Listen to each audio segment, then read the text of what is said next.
그동안 잘 지내셨습니까?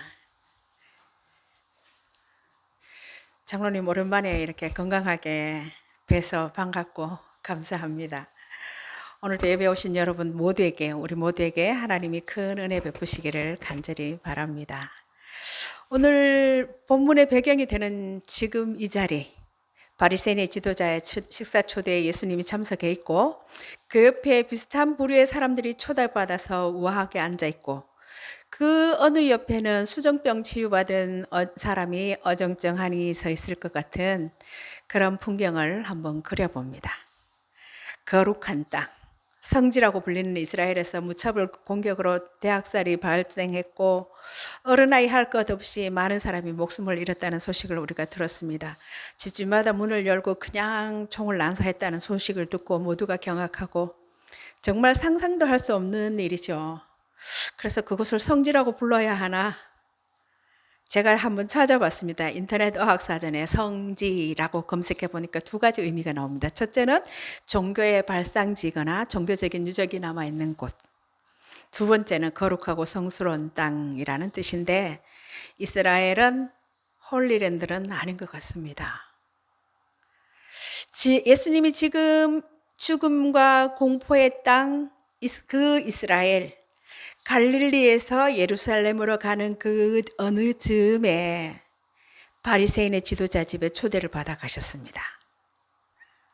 예수님과 함께 식사하던 사람 중 한 명이 예수님의 말씀을 듣고 나서 15절에 무릇 하나님 나라에서 먹는 자는 하나님 나라에서 떡을 떼는 자는 복되도다. 그런 말을 하죠. 이 식사의 초대자가 바리새인의 지도자였기에 함께 먹다가 예수님께 말을 붙인 이 사람 또한 오늘의 초대자와 비슷한 사회적인 지위에 있는 사람이었을 거라고 추측해 봅니다. 유대인들은 종말에 하나님이 만찬을 준비하시고 의인들은 조상들과 함께 연회를 즐길 것을 고대했습니다.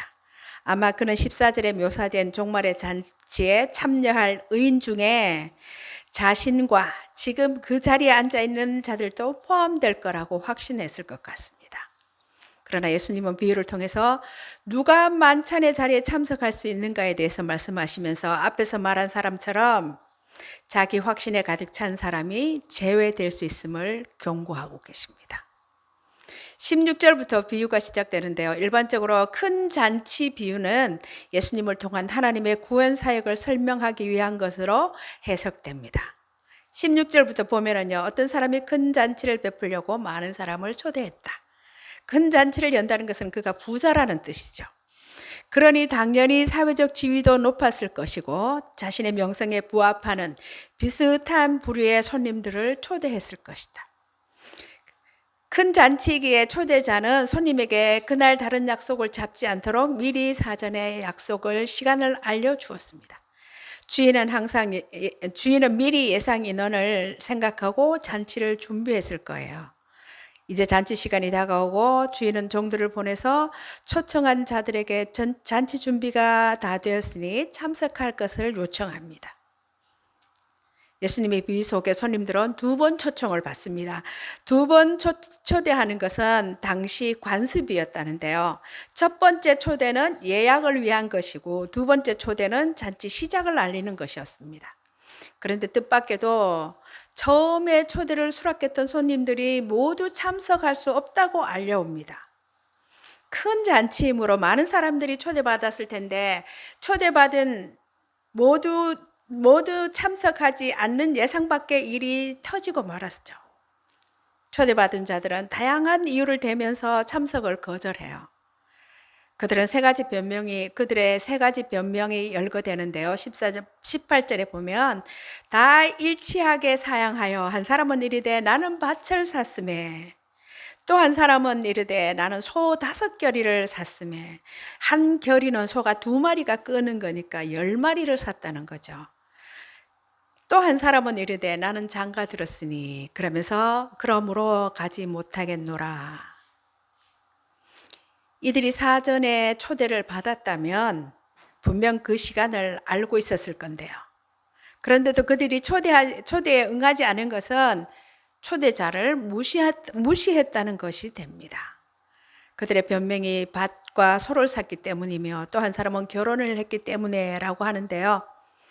초대한 자를 무시하는 이런 행동은 자신들이 초대한 자보다 우위에 있다고 생각지 않고는 나올 수 없는 행동이라는 겁니다.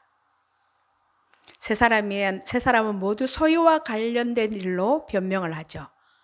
충분한 시간을 주었기에 이들의 변명은 타당한 이유가 될 수 없었음에도 불구하고 그들은 개의치 않고 초대를 거절하고 있습니다. 약속을 이행하지 않아서 자신의 사회적 명예가 실추되더라도 욕심을 채우는 것을 우선시했고요.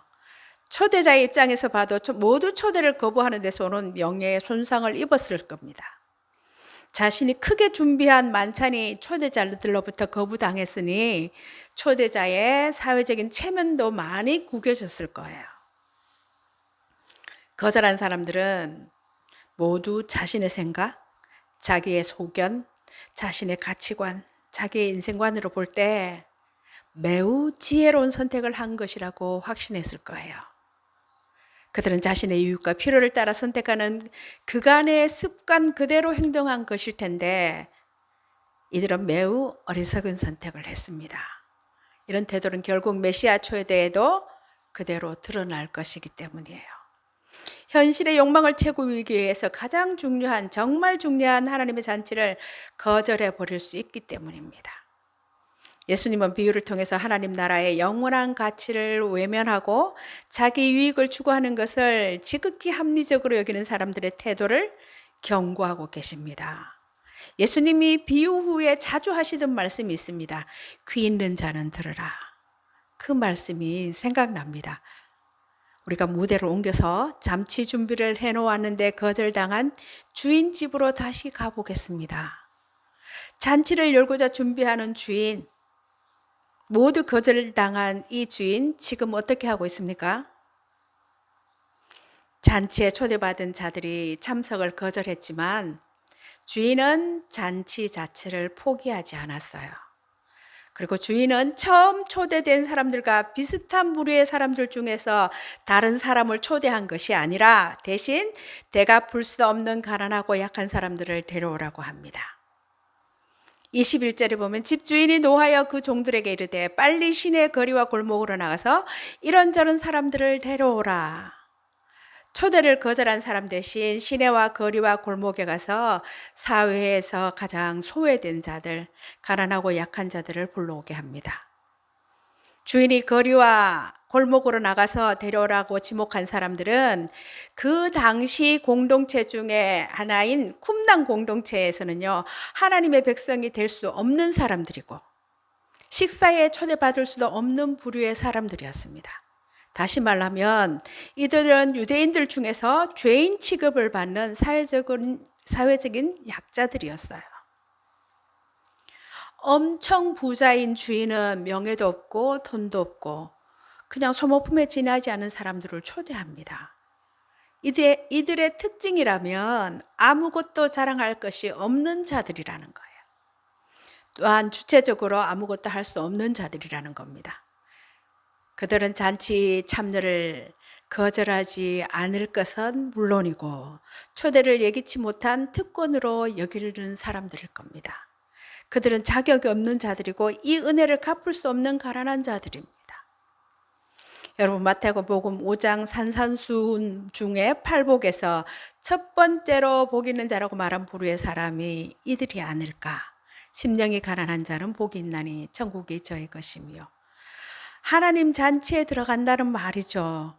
내가 아니면 누가 들어가 라고 생각지 않았고 나 같은 사람이 초대를 받다니, 내가 하나님을 알고 영생을 알고 구원의 자리에 초대받았다니, 초대에 감격하고 감사하며 응하는 사람들입니다. 22절을 보면은요, 그래도 자리가 남는다고 종이 이야기하자 이제 이번에는 23절에 길과 산 울타리가로 나가서 사람을 강권하여 데려다가 내 집을 채우라 하십니다. 이번에는 성읍 밖으로 나가서 성읍과 인접한 길과 산 울타리로 가서 데려오라고 합니다. 그러므로 마지막 초대된 사람들이 강요와 강권함을 받았다는 사실은 지나가는 나그네라도 제한 두지 않고 차별 없이 초대했다는 것입니다. 이 나그네들은 이 초대를 당연한 것으로 여기지 않았고요. 그 같은 놀라운 초대에 매우 어색해할 사람들이에요. 이 사람이 오늘 식탁에 초대받은 사람들을 둘러볼 때 그들 중에 자기나 자기 친구들을 수준의 사람 중에 그 누구도 아는 사람을 발견할 수 없을 것입니다. 성 밖의 사람들은 주인을 아예 모를 수도 있는 사람들이기에 강권해야 했습니다. 이는 이스라엘 나라 밖의 사람, 이방인들도 이 잔치에 포함된다는 말씀이죠. 오늘날 그리스도인이라고 하는 우리는 본문에 나오는 하나님 나라 잔치에 참여한 여러 부류의 사람들 중에 어떤 부류에 속하는 사람들일까요?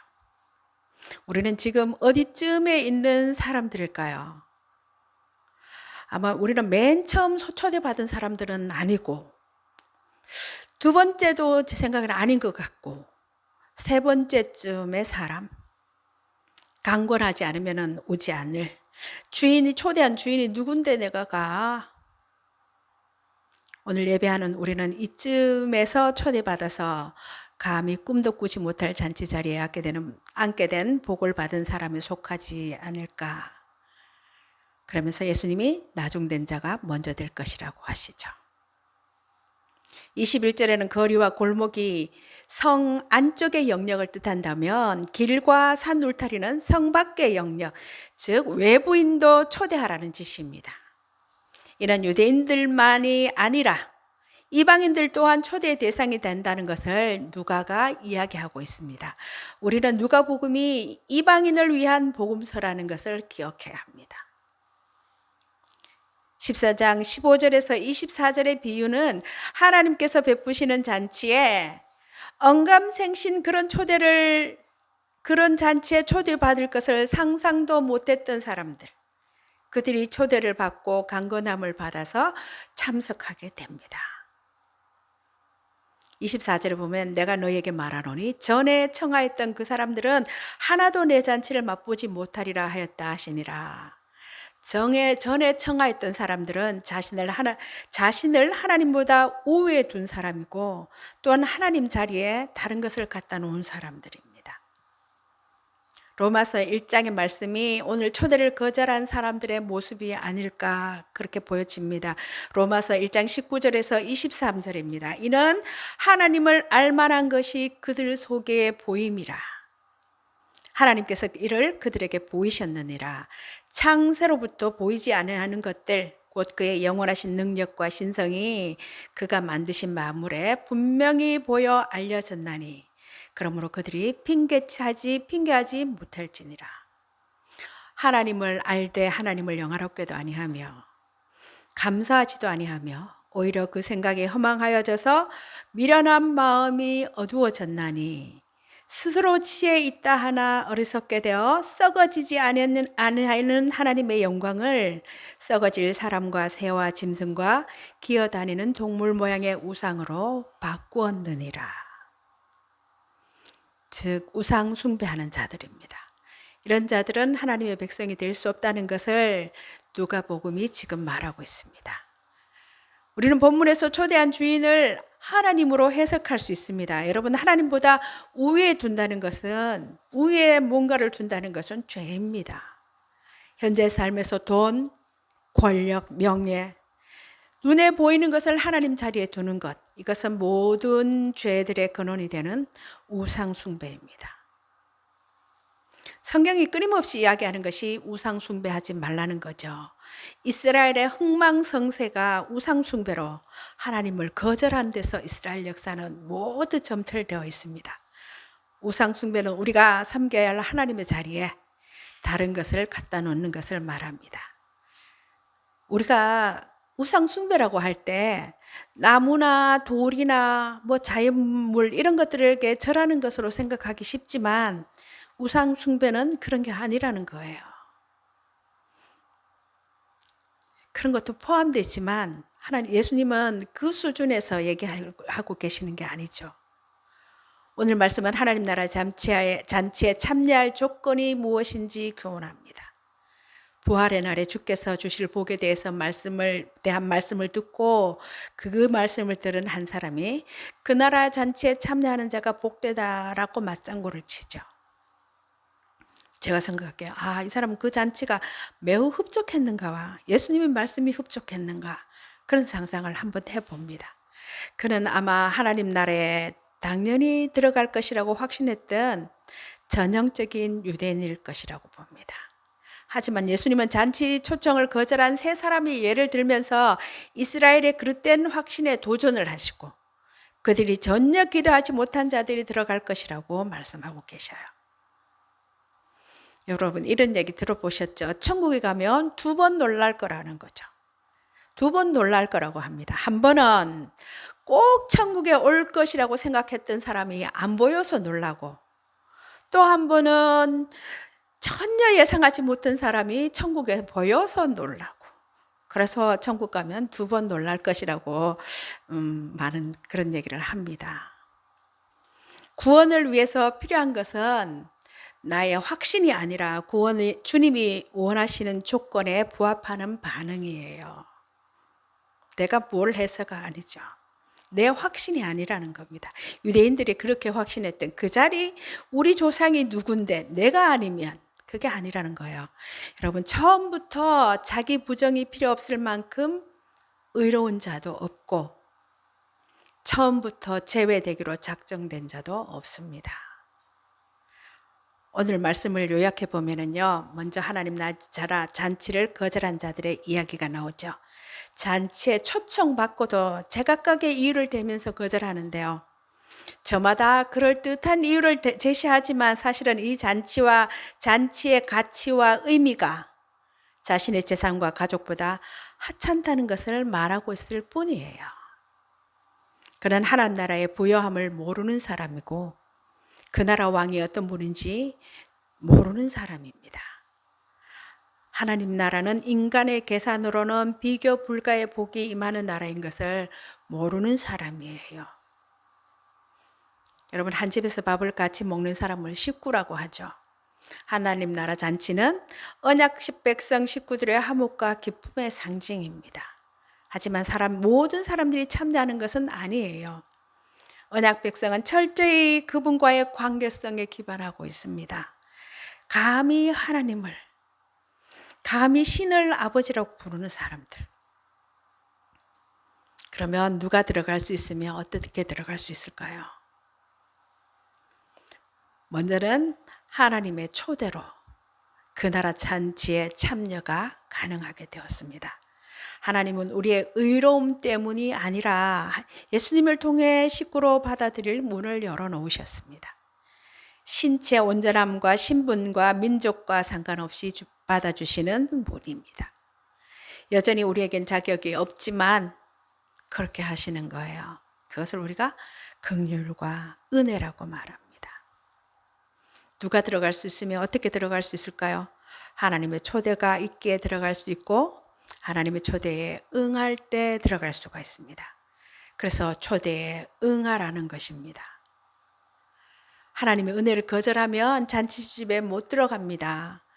잔치를 거절한 자들은 초대자보다 자기와 세상의 것을 우선시했기 때문이에요. 자신에게는 자격이 있고 기회가 늘 있다고 생각하는 것은 착각이라는 것입니다. 여러분 언젠가는 문이 닫히고 그분의 평가가 있을 것입니다. 여러분 하나님의 은혜를 경시하지 말고 지금 응답해야 합니다. 내 집을 채우라. 주인이 종들에게 말하죠. 모든 곳에 가서 사람들을 불러 내 집을 채우라. 하나님의 식구된 자들의 의무입니다. 오늘 예배하는 우리에게 주신 의무예요. 여러분 주님의 마음을 헤아려 함께 먹는 교제의 귀함을 소개하고 사람들에게 그분의 초대를 전하는 일 힘써야 합니다. 이것이 우리 믿는 사람들, 성도들과 교회가 이 땅에 존재하는 이유예요. 누가복음에서 구원, 천국에 들어감, 영생을 얻음, 하나님 나라에서 먹음, 하나님의 천사 앞에서 시인 받음은 모두 동일한 표현입니다. 동일한 내용을 표현하는 말입니다. 그러므로 하나님 나라에서 떡을 먹는 자가 복되도다라는 말은 구원받는 자가 복되다라는 선언입니다. 여러분, 세상의 부함과 바쁨은 우리의 마음과 시간을 빨아들입니다. 기회는 다음에도 언제든지 있을 것 같고 그때 선택하면 되는 듯 여기게 만들어요. 이것은 사실 하나님과 우리 자신의 유한함을 모르기 때문입니다. 그래서 기회는 은혜이고 우리는 그것을 받을 자격이 원래 없는 사람들이에요. 자신을 살피고 교만을 버리고 감사로 하나님의 은혜에 응답해야 합니다. 여러분, 그리스도인의 삶은 귀 기울여 듣는 삶이에요. 그렇게 성경 읽기는 그리스도인의 삶에서 핵심 부분입니다. 그리스도인은 하나님께서 말씀하시기를 기대하는 사람들이에요. 기대하면서 귀 기울여 들어야 하는 사람들이 우리입니다. 그리스도인은 기독교 공동체가 시작된 때부터 성경을 하나님의 말씀으로 듣게 되는 사람들이기에 하나님의 목소리를 담고 있는 것으로 여겨져 온 성경에 귀를 기울여야 한다는 거예요. 하나님을 알 수 있는 방법은 그것밖에 없습니다. 우리가 어떻게 살아야 되는지를 알 길은 그것밖에 없습니다. 성경이 어떤 책인지 잘 안다고 서슴없이 책장을 넘겨버리면 그 순간 성경은 전혀 다른 책이 되어버린대요. 성경을 하나님께서 우리에게 말씀하시는 비유 또는 비유 덩어리라고 말해도 괜찮을 거라고 학자들이 말합니다. 하나님이 이렇게 말씀하셔요.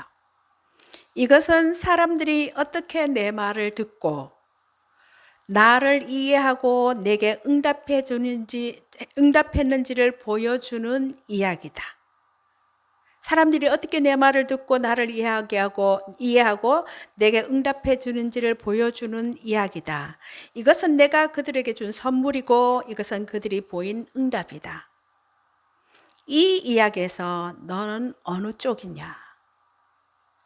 너는 어느 쪽이냐?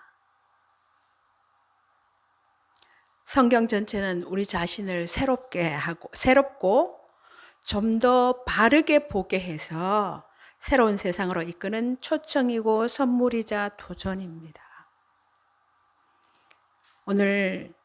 여러분, 오늘 초대를 거절한 사람들을 향해 어떻게 그럴 수 있냐고, 당신들 정말 어리석은 선택을 했다고, 당신들 어리석은 선택이었다고 쉽게 우리가 손가락질을 할 수 있을까요?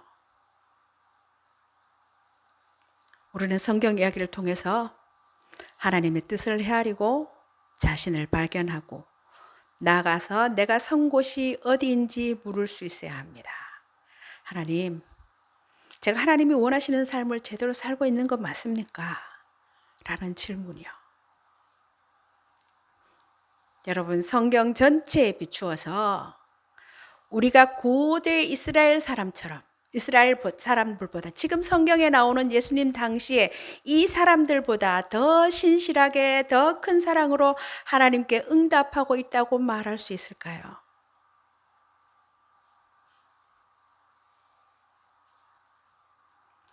사랑하는 여러분, 겸허히 도움을 구하는 복음의 사람, 예배자의 삶을 애쓰며 나아가는 새로운 한 주간 여러분의 삶이 되기를 간절히 바랍니다. 기도하겠습니다.